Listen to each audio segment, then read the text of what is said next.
Bienvenue dans l'Écho du Cœur, podcast destiné à éveiller les consciences en abordant l'impact de nos blessures inconscientes sur notre vie. Je suis Marion Magdela, docteure en psychologie clinique, et je vais vous accompagner pendant cet épisode.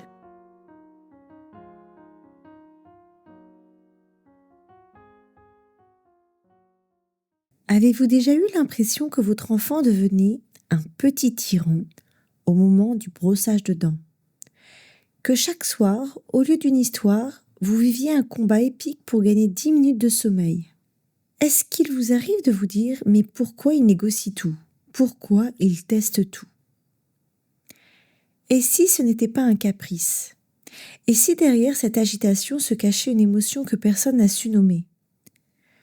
Aujourd'hui, nous allons plonger dans l'un des fondements de la parentalité émotionnelle, apprendre à son enfant à reconnaître, nommer et exprimer ce qu'il ressent. Et comme souvent, ce voyage commence d'abord par nous. Dans cet épisode, nous allons plonger ensemble dans un sujet essentiel. Comment apprendre à votre enfant à reconnaître, nommer et exprimer ses émotions? Vous verrez dans une première partie les bases théoriques du développement émotionnel chez l'enfant. Ensuite, je vous emmènerai dans une scène réelle de consultation. Un couple vient me voir, débordé par les tempêtes émotionnelles de leur enfant. Ensemble, nous allons mettre en lumière les dynamiques inconscientes à l'œuvre grâce à la méthode 4C.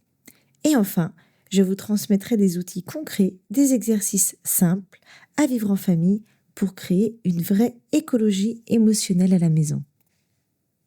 Vers 3-4 ans, un enfant est une vraie tempête émotionnelle ambulante. Pas par caprice ni pour manipuler, mais parce que tout simplement son cerveau n'est pas encore capable de faire autrement. Dans le cerveau, il y a une zone qu'on appelle le système limbique. C'est un peu le centre de nos émotions. Lui, il est déjà bien actif dès la petite enfance. Il ressent, il réagit et il s'emballe parfois. C'est l'enfant qui crie, qui pleure, qui tape, qui rit aussi aux éclats. Mais il y a une autre partie du cerveau, celle qui aide à réguler les émotions, à mettre des mots dessus, à prendre du recul.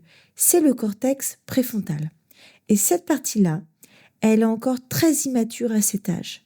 Elle va se développer doucement jusqu'à l'adolescence et même au-delà. Donc, quand nous demandons à un enfant de 4 ans de se calmer, c'est un peu comme si nous lui demandions de lire sans avoir encore appris l'alphabet émotionnel. Il a besoin de nous pour co-réguler, c'est-à-dire pour sentir à travers nous comment revenir à l'équilibre. Et surtout, il apprend par imitation. Et c'est là que les neurones miroirs entrent en jeu. Ces neurones particuliers s'activent dans le cerveau de l'enfant quand il observe quelqu'un faire ou ressentir quelque chose. C'est comme si intérieurement, il vivait l'expérience de l'autre sans même l'avoir vécu lui-même. Vous souriez, il sourit. Vous vous crispez, il se crispe. Vous êtes en colère et même si vous ne dites rien, il le sent. Il le porte, parfois même sans le comprendre. Ce n'est pas magique, c'est neurologique et c'est aussi terriblement humain. Alors quand un parent dit d'une voix tendue « je ne suis pas énervé », mais que son visage est fermé, que son corps est contracté, que son regard est fiant, l'enfant le sait. Il sent qu'il y a un décalage et ce décalage, il le perturbe. C'est ce que nous appelons un double message. Et ce double message, les enfants ne le rationalisent pas. Ils ne disent pas « tiens, papa est tendu, mais il fait comme si tout allait bien, c'est sûrement qu'il veut me protéger ou peut-être qu'il va pas très bien à cause de son travail, etc. » Non, ils l'intègrent dans leur corps, ils l'interprètent parfois comme un danger ou pire, comme un rejet. Ce que l'adulte refoule, l'enfant peut l'exprimer à sa place. Ce que nous ne disons pas, l'enfant va le crier. Ce que nous cachons, il va le jouer. Et souvent, ce n'est pas qu'il joue un rôle, c'est qu'il porte un ressenti qu'il n'a pas su nommer. C'est pour cela que nous disons que l'enfant est un miroir. Il reflète avec une précision parfois déconcertante ce que nous avons appris à cacher, peut-être parfois même à notre insu. Alors la vraie question, ce n'est pas comment faire pour que mon enfant arrête de faire des crises, mais plutôt qu'est-ce que cette crise me montre de ce que lui vit et parfois de ce que je n'ai pas voulu ressentir moi-même. Car dans ces moments-là, l'enfant ne cherche pas à dominer, il cherche à être contenu, vu, accueilli, même s'il ne sait pas le dire. Et nous, en tant que parents, nous pouvons devenir ce contenant, pas en étant parfaits, mais en étant conscients, présents et à l'écoute. Mais pourquoi est-ce parfois si difficile de comprendre ce que traverse son enfant ? Il est possible de vouloir bien faire, d'aimer profondément et pourtant de se sentir impuissant face à ses émotions, face à ses colères, ses peurs, ses refus. Ce qui se joue là, dans l'instant, dépasse souvent la scène en apparence. Il y a parfois un écho, un miroir. Est-ce que les émotions ont été accueillies dans votre propre enfance ? Est-ce que quelqu'un a su vous écouter, vous aider à mettre des mots, à respirer au milieu du chaos ? Ou au contraire, fallait-il se taire, se calmer vite, faire bonne figure ? Certains d'entre nous ont grandi avec l'idée qu'une émotion, ça dérange, qu'un chagrin doit passer vite, qu'une colère est un caprice. Alors lorsque l'enfant exprime librement ce qui n'a jamais pu l'être pour le parent, cela peut réveiller une mémoire, une émotion enfouie, une blessure encore sensible. La question est donc, quel lien entretenez-vous avec vos propres émotions ? Est-ce que vous avez peur d'être débordé ? Est-ce que vous avez une tendance à minimiser ou à fuir ? Ou est-ce que vous avez besoin de tout comprendre, de tout contrôler ? Il devient alors difficile de laisser de la place à l'émotion de l'enfant, car elle touche un espace intérieur encore en friche, encore à apprivoiser. Mais la bonne nouvelle, c'est qu'il est possible d'apprendre, d'oser ressentir, de rouvrir cet espace doucement. Et en le faisant, le lien à l'enfant change, il devient plus fluide, plus vrai, moins contrôlé et plus habité. Mais parfois, ce n'est pas l'enfant qui ne sait pas. C'est nous qui n'arrivons plus à entendre. Parce que ce qui se joue, ce n'est pas seulement dans l'enfant, c'est en nous. Et c'est peut-être aussi pour cela que certains parents viennent me voir un peu perdus, un peu dépassés.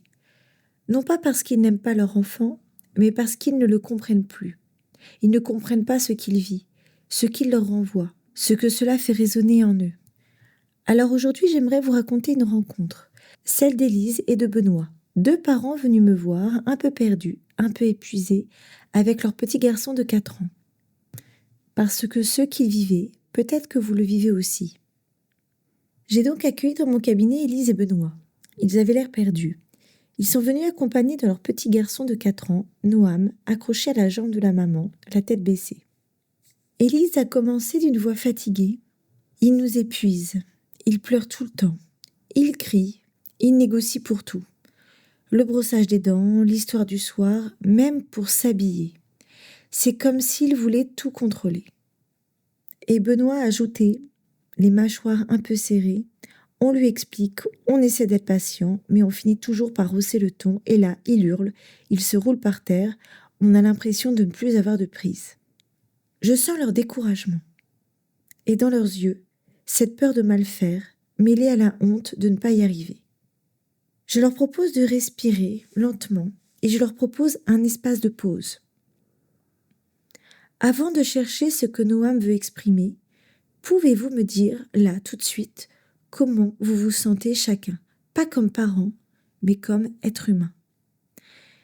Élise détourne un peu le regard, puis murmure « Je me sens inutile, incompétente, j'ai l'impression qu'il me rejette. » Benoît, lui, plus réservé, lâche après un silence « Je me sens impuissant et en colère parce que je me bats pour garder mon calme, mais je n'y arrive pas. »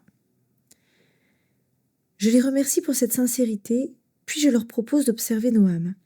Il est là dans le coin, en train de tapoter du pied sur le fauteuil. Regardez-le, pas avec vos lunettes de fatigue, pas avec votre impuissance, votre agacement. Juste ressentez ce qui se passe en vous en le regardant, sans jugement. Un silence se pose. Élise essuie une larme. Dans cette séance, nous avons traversé les 4 dimensions de la méthode 4C, le corps, l'émotion, la compréhension psychologique et l'énergie qui circule à travers tout cela. La conscience corporelle. Que ressentez-vous dans votre corps quand il vous crie dessus ? Élise répond, le cœur qui bat très fort, l'estomac noué, j'ai envie de fuir. Et pour Benoît, moi je me tends, j'ai mal aux mâchoires, je serre les poings. Nous mettons des mots sur ces sensations. C'est le corps qui parle avant même la raison. Puis la conscience émotionnelle. Quelle émotion est là sous cette tension? Il cherche, hésite. Puis Élise dit « Je crois que je me sens rejetée, comme quand j'étais petite et que ma mère me criait dessus. » Pour Benoît, « Je crois que j'ai peur, peur de mal faire, peur qu'il ne m'aime plus. » Et là, les larmes montent. Ensuite, la conscience psychologique. Et si son comportement réveillait quelque chose en vous, à vous deux, une mémoire, une ancienne blessure? Ils comprennent, ce n'est pas un caprice, mais c'est un miroir. Noam ne cherche pas le pouvoir, il cherche une sécurité que ses parents ont eux-mêmes perdue lorsqu'ils étaient enfants. Et enfin, la conscience énergétique. Je les invite à fermer les yeux, à se connecter à leur ressenti intuitif. Imaginez que vous êtes en lien avec le cœur de votre enfant, pas avec son comportement, mais avec ce qu'il ressent profondément. Que dit son cœur au vôtre? Élise ouvre les yeux émue. Il dit « Je me sens perdu, maman. J'ai besoin que tu sois là, même quand je hurle. » Et Benoît ajoute « Il dit « Papa, je suis en colère, mais je ne veux pas te faire peur. » Un silence sacré s'installe, le cœur a parlé, plus besoin d'analyser. Et ce jour-là, Élise et Benoît n'ont pas trouvé une solution miracle, mais ils ont compris une chose essentielle. Noam n'avait pas besoin qu'on le fasse taire. Il avait besoin d'un espace pour être entendu. Et eux aussi. C'est ça la co-régulation. C'est ça la parentalité du cœur. Votre enfant ne cherche pas à gagner. Il cherche un espace intérieur pour se sentir contenu, compris, sécurisé. Et parfois, il ne saura pas nommer son émotion, mais vous pouvez l'aider à ressentir dans son corps ce qui se passe. Un nœud dans la gorge, une boule dans le ventre, un pincement de la poitrine. C'est là que la méthode 4C devient une boussole, relier le corps, les émotions, les pensées et l'énergie, car souvent, ce qui n'a pas pu être dit, s'est inscrit quelque part. Après cette rencontre poignante, j'aimerais vous proposer des pistes concrètes, des outils simples mais puissants pour que cette écoute du cœur devienne votre quotidien. Peut-être avez-vous déjà entendu parler de la roue des émotions. Mais comment passer d'un bel outil, parfois affiché sur le frigo, à une vraie compétence émotionnelle, incarnée, vivante, partagée au quotidien en famille? C'est ce que je vous propose d'explorer maintenant. Commençons par la météo intérieure que vous pouvez faire avec les enfants des 2-3 ans. Et si au lieu de dire « Comment tu te sens aujourd'hui ?», vous demandiez « Quel temps il fait dans ton cœur ce matin ?» Les enfants parlent en images, en sensations. Ils comprennent très bien ce que veut dire avoir un orage dans le ventre ou du soleil dans les jambes. Une petite fille m'a dit un jour « Aujourd'hui, j'ai des éclairs dans les mains. J'ai envie de taper. » C'était sa manière à elle de dire qu'elle était frustrée. Nommer l'humeur du jour par une météo émotionnelle, c'est inviter l'enfant à se relier à lui. Et c'est aussi lui dire qu'il a le droit d'avoir des nuages et que vous serez là, même quand il pleut. Il y a ensuite le dessin des émotions. Et si vous regardiez l'émotion de votre enfant comme on regarde un tableau? Vous pouvez lui proposer « Tu veux me dessiner ce que ton cœur a ressenti aujourd'hui ?» Pas besoin d'interpréter, juste accueillir. Et parfois poser une question simple sans forcer. Et ce rouge-là, c'est plutôt de la colère ou un gros besoin d'être entendu? Dessiner, c'est poser hors de soi ce qui bouillonne dedans. Et c'est déjà un soulagement. Un jour, un petit garçon a dessiné un bonhomme aux bras énormes, rouge comme du feu. Quand je lui ai demandé ce que c'était, il m'a dit « C'est quand j'ai envie de taper, mais j'ai pas le droit, alors mon corps il devient tout chaud. » Alors je lui ai dit « Tu sais, c'est ton corps qui parle. Il te montre que quelque chose est trop fort pour toi. On va l'écouter ensemble. » Parce qu'en réalité, ce n'est pas le dessin qui compte, c'est ce qu'il libère, ce qu'il permet de dire sans avoir à parler. Ensuite, il y a les livres miroirs. Est-ce que vous vous souvenez d'un livre qui vous a bouleversé enfant, d'une histoire dans laquelle vous vous êtes reconnu, sans comprendre pourquoi? Les enfants vivent cela intensément. Certains albums jeunesse sont de vrais trésors. Ils permettent à l'enfant de s'identifier à un personnage et de verbaliser par procuration. Vous pourriez proposer par exemple « Tu crois que le petit lapin est triste comme toi parfois? Qu'est-ce qu'il pourrait faire pour aller mieux ?» Lire ensemble, c'est déposer un langage commun. Et dans vos yeux bienveillants, l'enfant apprend à s'accueillir lui-même. Il y a ensuite le jeu des phrases émotions. Parfois, les enfants ont besoin d'un petit coup de pouce pour dire ce qu'ils n'osent pas formuler. Vous pouvez par exemple créer des cartes ensemble. Je me sens seule quand, je suis en colère quand, j'ai besoin de. L'enfant pioche une phrase et vous aussi, parce que vous êtes aussi un modèle. Et que lui dire moi aussi parfois je ressens ça, c'est lui montrer qu'il n'est pas tout seul. Ensuite, de prendre le corps comme boussole. L'émotion vient souvent s'inscrire d'abord dans le corps, bien avant de pouvoir se dire. Tu ressens quoi dans ton ventre, tes bras, ta gorge? L'enfant ne sait pas encore mettre des mots, mais il sent, et souvent il sent très fort. Petit à petit, on peut dire, tu te souviens, quand ton ventre est tout noué comme ça, c'est souvent que tu es inquiet ou en colère. C'est ça la base de l'intelligence émotionnelle, relier le corps, le ressenti et les mots. Ensuite, il y a le souffle magique. Quand l'émotion est trop forte, vous pouvez proposer un petit rituel. On fait le souffle de l'abeille, on inspire doucement et on fait bzzz longtemps avec notre bouche. On active ici le nerf vague. C'est un long nerf qui part du cerveau, traverse le cœur, les poumons, le ventre et qui joue un rôle central dans l'apaisement. C'est un peu comme un bouton calme dans le corps. Quand ce nerf s'active, le cœur ralentit, la respiration devient plus profonde, le corps se détend. Et chez les enfants, dont le système nerveux est encore immature, c'est souvent par votre propre calme, votre souffle, votre présence, que leur nerf vague peut s'apaiser. C'est la magie de la corégulation. C'est pour ça que ces petits rituels de respiration sont si puissants. Ils agissent à la fois sur le corps, sur le lien et sur les émotions. Car quand votre enfant crie, pleure ou s'agite, ce n'est pas seulement son comportement qui s'exprime, c'est tout son système nerveux qui cherche un point d'appui. Et ce point d'appui, c'est vous. Pas pour faire à sa place, pas pour tout comprendre, mais pour être là, présent, stable, réglé intérieurement. C'est ce qu'on appelle la corégulation, une forme d'ancrage émotionnel que vous offrez, sans mots magiques, sans technique parfaite, juste par votre souffle, votre regard, votre posture corporelle. Vous devenez un phare émotionnel dans la tempête de l'enfant. Et ce phare, il ne dit pas « tu dois te calmer ». Il dit « je suis là, je te vois et je suis assez stable pour accueillir ce que tu vis ». C'est cette qualité de présence qui sécurise, qui régule en silence et qui, petit à petit, permet à l'enfant de développer sa propre capacité à s'apaiser. Et si votre rôle, à ce moment-là, ce n'était pas de tout régler, mais juste de rester allumé. Quand un enfant vit une tempête émotionnelle, il perd ses repères, il est submergé, désorganisé. Il a besoin de sentir que quelqu'un tient le cap. Vous pouvez simplement dire « je suis là, je comprends, tu as le droit d'être en colère et je suis à côté de toi ». Ce n'est pas passif, c'est profondément actif, parce que votre présence régule, elle sécurise, elle envoie un message invisible mais puissant. Ce que tu vis est difficile, mais tu n'es pas seul, et c'est supportable. Parfois, ne rien faire d'autre que d'être là, stable, respirant, c'est le plus grand des outils. Vous devenez son port d'attache, un ancrage émotionnel quand lui est en train de chavirer. Autre outil, l'oracle des chakras. Et si votre enfant avait déjà en lui la sagesse pour comprendre ce qu'il traverse? Et si vous aviez entre les mains un outil pour l'aider à relier ses émotions à son corps et à son âme? J'ai créé l'oracle des chakras pour cela. Il propose 42 cartes, chacune est liée à un chakra, une émotion, un message de guidance et un petit rituel.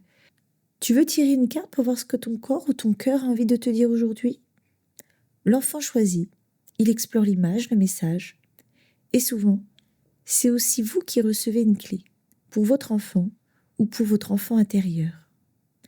Et si finalement, en apprenant à votre enfant à accueillir ses émotions, vous apprenez aussi à réhabiliter les vôtres. C'est là que tout résonne, que la magie opère et que la parentalité du cœur prend tout son sens. Pour conclure, ce que je vous ai partagé aujourd'hui n'est pas une baguette magique. Ce sont des élans pour vous aider à vous reconnecter à votre ressenti et à celui de votre enfant, sans vous perdre dans la tempête. Parce que lorsque vous apprenez à votre enfant à mettre des mots sur ces tempêtes, vous lui offrez bien plus qu'un vocabulaire émotionnel. Vous lui donnez un abri, un espace de sécurité intérieure pour ne plus avoir à enfouir ce qu'il traverse. Parce que lorsqu'un enfant met des mots sur ce qu'il traverse, il peut enfin poser son sac à dos émotionnel et sentir qu'il n'a pas tout porté seul. Et lorsqu'un parent accepte ce qu'il ressent, le traverse aussi, alors quelque chose s'adoucit, une co-régulation, un apaisement, une vérité partagée. Ce chemin demande de l'écoute, de la patience et parfois de rencontrer ses propres ombres. Et pourtant, il arrive que tout reste flou. Pourquoi est-ce si difficile de rester centré ? Pourquoi ce sentiment d'être vidé après une crise ? Peut-être parce qu'à force d'écouter, vous absorbez tout. Et si l'amour, au fond, était aussi cette capacité à ressentir sans se confondre, à accompagner sans porter ? C'est pour cela que dans le prochain épisode de l'Écho du cœur, nous parlerons du piège de l'hyper-empathie. Comment différencier la résonance émotionnelle de l'absorption ? Pourquoi les émotions des enfants activent autant chez l'adulte ? Et comment accompagner tout en restant bien ancré en soi ? Merci pour votre écoute de l'Écho du cœur, un espace pour ressentir, comprendre et cheminer vers une parentalité sensible et enracinée. Rappelez-vous, votre calme est contagieux et parfois c'est juste votre présence qui fait toute la différence. N'hésitez pas à soutenir mon travail en likant, en vous abonnant et en partageant cet épisode s'il résonne en vous. Et je vous dis à très bientôt. Et d'ici là, écoutez ce qui vibre en vous, c'est souvent là que tout commence.